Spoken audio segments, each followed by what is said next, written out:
Niger. We're joined by international relations academic, terrorism relations researcher, and political analyst at Curtin University in Australia, Professor Dan Suleiman. Thank you very much, Prof, for your time this morning. And so you would have heard in that package one of the people in Niger saying that ECOWAS needs to attend to the causes of coups and not consequences. What is your understanding of the root causes of this coup in Niger in particular?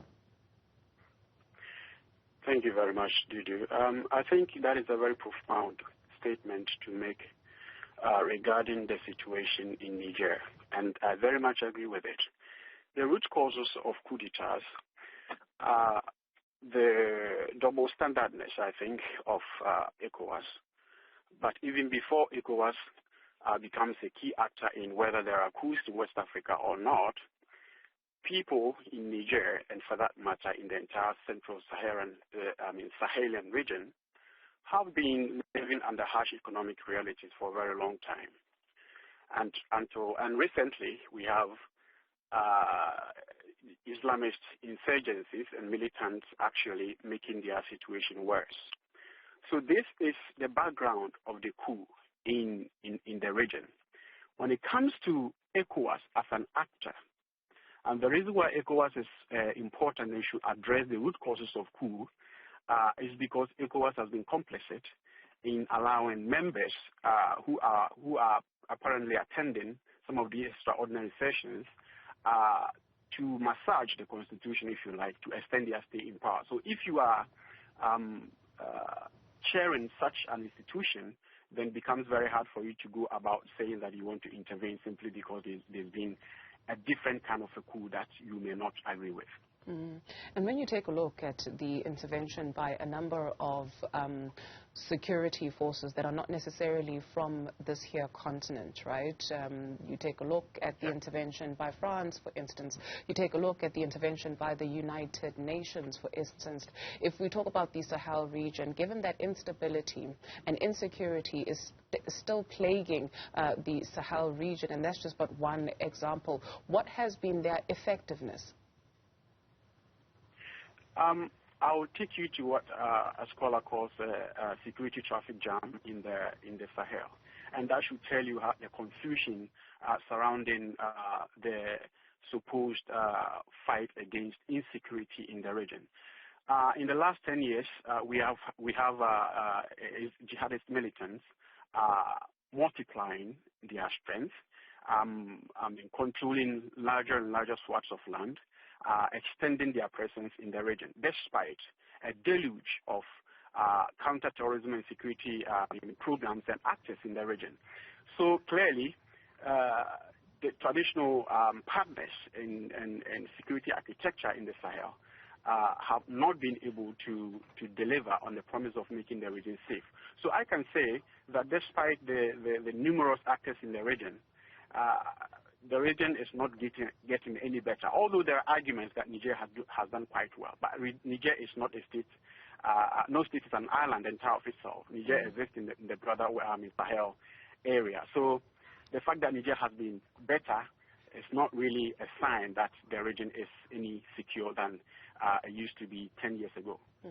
How should we understand the presence of the likes of France, the presence of the likes of the United States, especially when it comes to the condemnation and the threats that are being made against the military junta in Niger, when you have people on the ground who are saying, well, our lives have not fundamentally changed, and so let's just wait and see how far this will go. The military junta has gone as far as appointing the former finance minister of that country in quite a critical position. How should we understand that as well?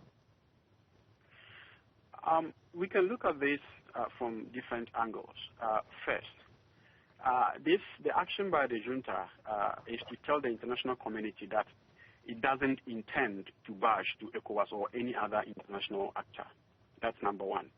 Number two, it is understandable that Western actors like France and the United States are unhappy about what is happening in Niger, and that is how, because of the importance of Niger currently to the interest of these actors, Why?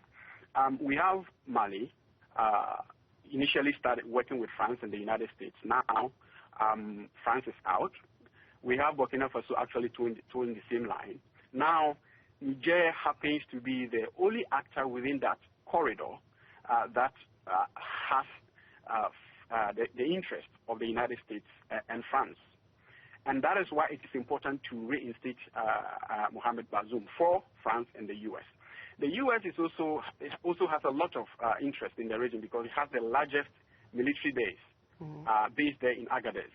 Whereas France gets, apart from Kazakhstan, Niger is next in terms of France's source of uranium.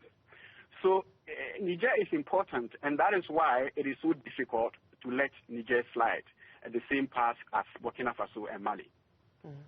You spoke of ECOWAS sitting by idle while some leaders in West Africa massage the constitution. And then you take a look at a country like Equatorial Guinea, which has had the same president for a number of years now, Africa's longest serving president, apparently. And you take a look at the quality of life of people there. What would your assessment be of the role that the African Union has played in staving off insecurity on the continent, in ensuring accountability, in ensuring good governance? A lot is being said about, well, these are sovereign countries and so people should do what they feel they need to do. But the continent is burning in 2023. Or is that unreasonable to suggest? Well, the African Union, we know, has evolved a lot from its former OAU self. Hello, can you hear me? Yes, please. Yeah, thanks. But some of its OAU traditions still persist, although in different manifestations. The African Union has a limit, which it has to actually negotiate to be able to be, a force for the interest of the people on the continent. You mentioned Equatorial Guinea. Don't forget that there was an attempted coup in Equatorial Guinea, which caused ECOWAS to actually swiftly respond. And that response was orchestrated mainly by Senegal.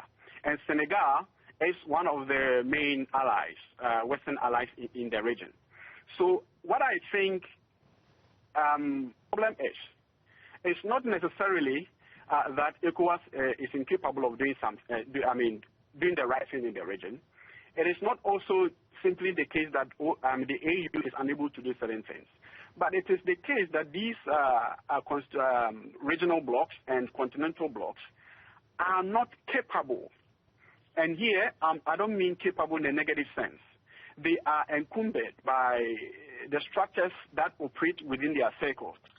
If the AU is not able to fund its projects and its agenda, then definitely it is clear that the AU cannot do things that would please the continent alone.